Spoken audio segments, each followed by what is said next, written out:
Hey everyone, welcome back to the channel. Before we dive into today's fascinating topic, make sure you hit that subscribe button and ring the notification bell. Today, we're exploring one of the most enduring mysteries in economics. Why does gold still matter so much?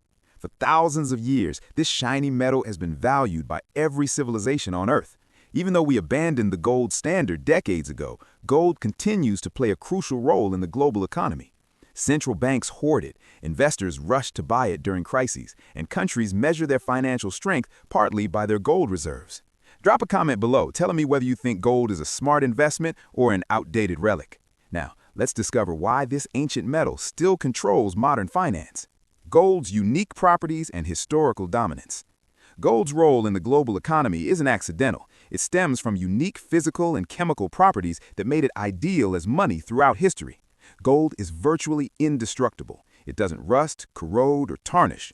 Gold artifacts from ancient Egypt look nearly identical today as when they were created thousands of years ago. This durability means gold maintains its physical properties indefinitely, making it reliable for storing value across generations. Gold is extremely rare. All the gold ever mined would fit in a cube less than 70 feet on each side. This scarcity creates inherent value.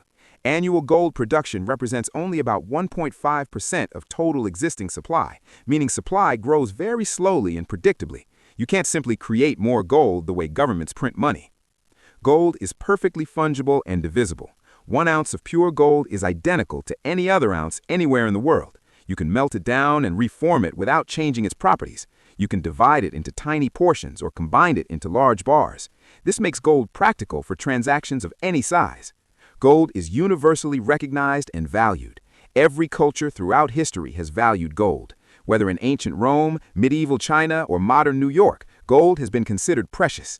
This universal acceptance means gold can be used anywhere without conversion. A gold coin from one country retains value in another. Throughout history, gold became the dominant form of money because of these properties. The classical gold standard from 1880 to 1914 represented gold's peak as the foundation of international finance. Currencies were defined as specific weights of gold. The British pound was literally 113 grains of pure gold. The US dollar was 23.22 grains. This created fixed exchange rates between currencies based on their gold content. Under the gold standard, governments couldn't simply print unlimited money. Currency issuance was limited by gold reserves. This constraint prevented inflation and maintained currency stability, but it also meant governments couldn't expand money supply during economic crises. When the Great Depression hit, countries on gold standards couldn't increase money supply to stimulate economies, making the depression worse. World War I effectively ended the classical gold standard as countries needed to print money to finance war efforts. The Bretton Woods system established after World War II created a modified gold standard where the US dollar was backed by gold at $35 per ounce and other currencies were pegged to the dollar. This system collapsed in 1971 when President Nixon ended dollar convertibility to gold. The US had been running deficits and printing dollars beyond its gold reserves. Foreign governments began demanding gold for their dollars, depleting US reserves. Nixon closed the gold window, ending the last official link between gold and major currencies. Since 1971, we've lived in a fiat money system where currencies have value by government decree rather than gold backing. Many expected gold to lose importance, but instead it has retained a crucial role through different mechanisms than direct currency backing. Despite abandoning the gold standard, central banks around the world hold massive gold reserves, over 35,000 tons worth more than $2 trillion. If gold were truly obsolete, why would central banks continue hoarding it? The United States holds the largest gold reserves at approximately 8,133 tons, representing about 78% of its total foreign reserves. Germany holds 3,355 tons, Italy 2,452 tons, France 2,437 tons, and Russia has been aggressively accumulating gold, now holding over 2,300 tons. China officially reports around 2,000 tons, though many believe the actual amount is significantly higher. Central banks hold gold for several strategic reasons. First, gold provides diversification from currencies and other financial assets. Unlike bonds or currencies that represent promises to pay, gold is a physical asset with no counterparty risk. If a government defaults or a currency collapses, gold retains value. This makes it the ultimate safe haven asset. Second, gold provides insurance against currency devaluation and inflation. When currencies lose value due to excessive money printing, gold typically rises in value. Central banks holding significant gold reserves protect their nation's purchasing power. During inflation or currency crises, countries with substantial gold reserves have greater financial flexibility. Third, gold serves as a confidence signal to international markets. Large gold reserves demonstrate financial strength and stability. They show that a nation has real, tangible assets backing its economy. Countries with minimal gold reserves may be perceived as financially weaker. Fourth, gold provides liquidity in extreme crises. While gold isn't used for daily transactions, it can be sold quickly in global markets for any currency. During severe financial crises, when normal funding sources dry up, gold can be sold or used as collateral for emergency loans. Interestingly, central banks have been net buyers of gold since 2010, after being net sellers for decades. They're accumulating gold at the fastest pace in over 50 years in recent years, purchasing 1,000 tons annually. This shift is highly significant and suggests central banks see growing importance in gold as geopolitical tensions rise. Emerging market central banks, particularly China, Russia, Turkey, India, and Kazakhstan, have led this gold buying spree. Many analysts believe this represents a deliberate strategy to reduce dependence on the US dollar.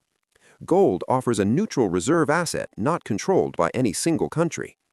The UK's decision to sell about half its gold reserves from 1999 to 2002 at historically low prices, around $275 per ounce, is now considered one of the worst financial decisions in British history, costing billions in foregone gains as gold subsequently rose above $2,000.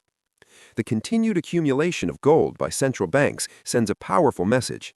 Despite official rhetoric about fiat currencies, the world's monetary authorities clearly believe gold remains essential to the international financial system. This institutional demand provides a fundamental floor under gold prices. Gold's reputation as the ultimate safe haven asset during crises is perhaps its most important role in the modern economy. When investors lose confidence in other assets, they rush to gold, driving prices higher and reinforcing its status as financial insurance. During financial crises, gold typically surges in value. The 2008 financial crisis saw gold rise from around $800 per ounce to over $1,900 by 2011 as investors fled collapsing stock markets. The COVID-19 pandemic in 2020 drove gold to record highs above $2,000 as unprecedented economic uncertainty gripped the world. This crisis performance stems from gold's unique characteristics. Unlike stocks or bonds that represent claims on companies or governments that might fail, gold is a tangible asset with intrinsic value. It has no counterparty risk. Its value doesn't depend on anyone's promise to pay. When trust in financial institutions and governments erodes, gold becomes the asset of last resort. Gold serves as an inflation hedge over long periods. An ounce of gold in 1920 bought a quality men's suit, and an ounce today still buys a quality suit, despite a century of inflation making the dollar worth far less. However, in the short term, gold can be volatile and may not perfectly track inflation. Currency devaluation particularly drives gold demand. When a country's currency weakens significantly, gold prices in that currency rise, preserving wealth. This is why gold often performs differently in different currency terms. When the dollar weakens, dollar-denominated gold prices typically rise. Geopolitical tensions consistently boost gold prices. Wars, international conflicts, or major political instability cause investors to seek safety in gold. Russia's invasion of Ukraine in 2022 sent gold prices surging. Tensions in the Middle East or between major powers have repeatedly triggered gold rallies. Negative real interest rates, when interest rates are lower than inflation, particularly favor gold. When bonds yield less than inflation, they guarantee purchasing power loss. Gold, which pays no interest, becomes relatively more attractive. The massive monetary stimulus following 2008 and 2020 created negative real rates, contributing to gold's strong performance.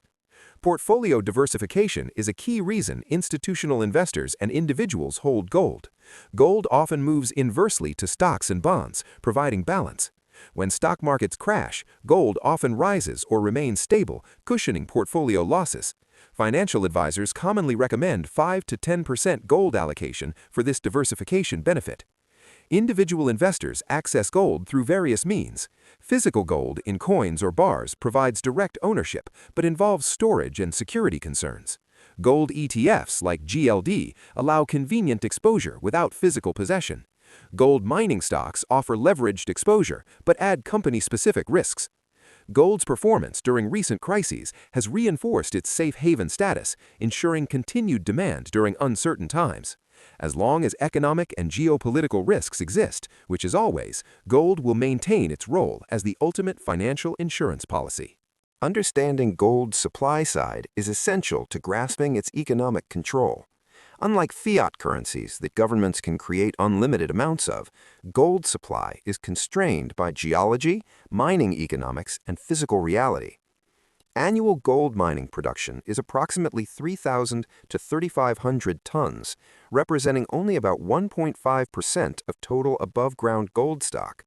This remarkably small annual increase means gold supply grows very slowly and predictably. You can't suddenly flood the market with gold the way central banks can with currency. Gold mining is expensive and difficult. Finding new gold deposits requires extensive geological surveys. Developing a new mine requires massive capital investment, often $1 billion or more, and takes 10 to 20 years from discovery to production. This long lead time means supply can't quickly respond to price increases. Mining costs establish a floor under gold prices. If gold prices fall below the cost of extraction, mines close and production falls, reducing supply until prices recover.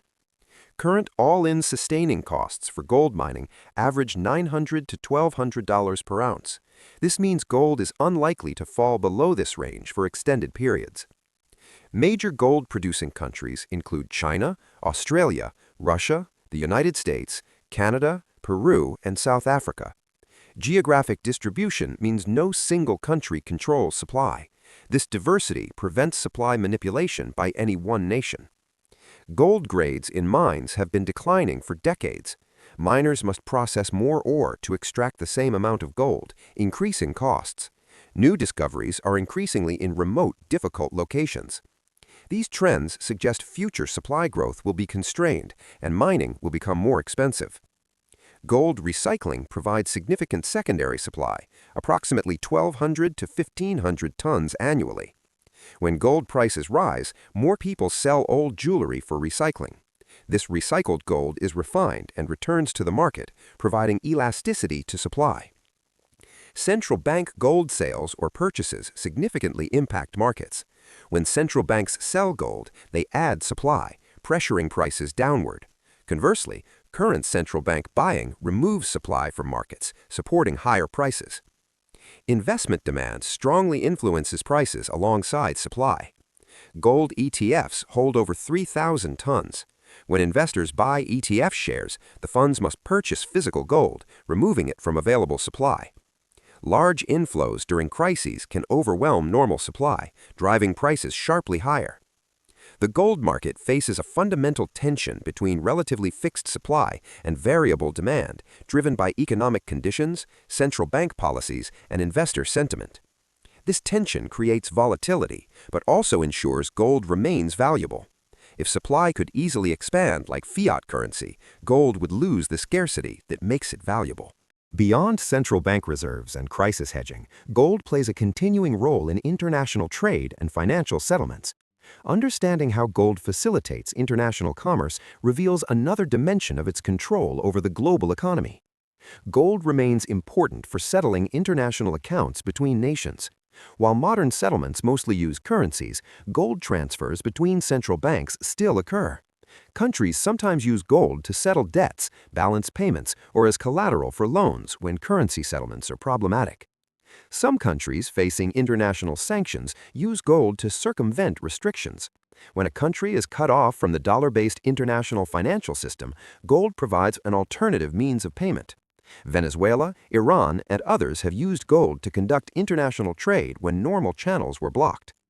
Gold facilitates trade with partners who distrust each other's currencies. Two countries might not trust each other's paper money, but both trust gold. This makes gold valuable for transactions between nations without established financial relationships. The London bullion market is the world's largest over-the-counter gold market, handling enormous daily volumes. This market provides the liquidity and infrastructure for gold to function in international finance, even without official monetary status. The Shanghai Gold Exchange has emerged as a major center, challenging London's dominance. China is developing yuan-denominated gold contracts to facilitate trade without dollars. This represents part of a broader effort to internationalize the yuan and reduce dollar dependence. De-dollarization, the movement away from dollar dominance, could significantly boost gold's importance. Many countries, particularly China and Russia, are deliberately reducing dollar holdings in favor of alternatives, including gold. If the dollar's reserve currency status weakens, gold is the most likely beneficiary, as the only reserve asset not issued by any single country. The continuing importance of gold in international trade reflects fundamental distrust in the global economy. Countries don't fully trust each other's currencies or economic policies. Gold provides a neutral, universally accepted medium that transcends national boundaries and political systems. As we look ahead, gold's role in the global economy is evolving, but certainly not diminishing. Multiple trends suggest gold may become even more important in coming decades. Central bank digital currencies, or CBDCs, might paradoxically increase gold's importance. As governments issue digital currencies with potential for unprecedented monitoring and control, some people and countries may seek alternatives. Gold, with its physical nature and privacy, could become more valuable as a counterweight to totally digital money systems. Mounting government debts worldwide raise concerns about currency debasement. Global debt has reached historic highs relative to GDP. Many economists believe this debt will ultimately be inflated away through money printing. If this scenario unfolds, gold would likely surge as a preserver of purchasing power. Geopolitical fragmentation supports gold's importance. As the world potentially divides into competing blocs, trust between them may diminish. Gold, as a neutral asset trusted across political systems, could become more important for international settlements between groups that don't trust each other's currencies. Inflation concerns have returned after decades of relative stability. The massive monetary stimulus following 2008 and especially 2020 created conditions many believe will generate sustained higher inflation. If inflation remains elevated, gold's appeal as an inflation hedge would strengthen. Gold's cultural importance in major emerging economies ensures continued demand. In India and China, gold has deep cultural significance beyond investment. As these countries grow wealthier, their gold consumption typically increases, providing a reliable floor under prices. Some analysts predict gold could reach $3,000, $5,000, or even higher in coming years based on monetary expansion, geopolitical risks, and supply constraints. While predictions vary, the consensus among gold bulls is that we're in a long-term uptrend. However, gold faces challenges too. Younger generations show less interest in physical gold, preferring digital assets, including cryptocurrencies. Bitcoin is often called digital gold and competes for safe haven demand, though Bitcoin's volatility currently limits this threat. Gold will likely remain the ultimate safe haven and store of value for the foreseeable future. Its unique properties, limited supply, universal acceptance, and thousands of years of history give it staying power that temporary alternatives lack. We've explored why gold continues controlling the global economy despite being removed from official monetary systems over 50 years ago. From its unique physical properties to central banks' persistent hoarding of massive reserves, to its proven performance as a crisis hedge, to supply constraints that maintain scarcity, to its evolving future importance, gold's influence remains profound. Gold's control operates through subtler mechanisms than during gold standard days. Central bank reserve diversification, investor safe haven demand, international settlement facilitation, and psychological importance as the ultimate store of value. These mechanisms are arguably more powerful than official monetary status because they reflect genuine market demand. Understanding gold's continuing importance helps you make better investment decisions and understand global finance. When central banks buy gold aggressively, they're signaling concerns about currencies. When gold prices surge, it indicates growing anxiety about economic stability or inflation. Gold represents something fundamental in economics, the tension between tangible assets and paper promises, between scarcity and abundance, between what governments can control and what they cannot. As long as this tension exists, gold will maintain its special position. Now I want to hear from you. Do you own any gold, or are you considering buying some? Do you think gold is a smart investment, or would you rather invest in stocks or cryptocurrency? What do you think gold prices will do in the next 5 years? Share your thoughts in the comments below. If you found this exploration valuable, please give this video a thumbs up and share it with anyone interested in investing or economics. Make sure you're subscribed with notifications on so you never miss our deep dives into finance. Thank you so much for watching, and I'll see you in the next video.